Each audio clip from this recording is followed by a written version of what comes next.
জ্বলবে ভীষণ আগুন, কপাল ঠিকরে বেরোবে ভয়ঙ্কর তেজরশ্মি, হাতে ঝলসে উঠবে সেই খড়গ, দু পায়ের উপরে বেজে উঠবে রণদুন্দুভি, নৃশংস অস্ত্রে হাসিতে ভরে উঠবে আকাশ, দেবতারাও আতঙ্কে স্তব্ধ হয়ে বলতে থাকবে বারে বক্র ভাগন ঘোরান মৃত্যুকে সেই চতুর্ভুজন কালে কালে দক্ষিণার মুন্ডমালা বিভূষিতাম।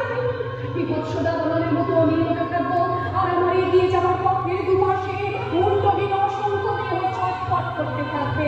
সভ্যতার দেহ, প্রগতির দেহ, উন্নতির দেহ, সমাজের দেহ। হয়তো আমি সেই নেই, হয়তোবা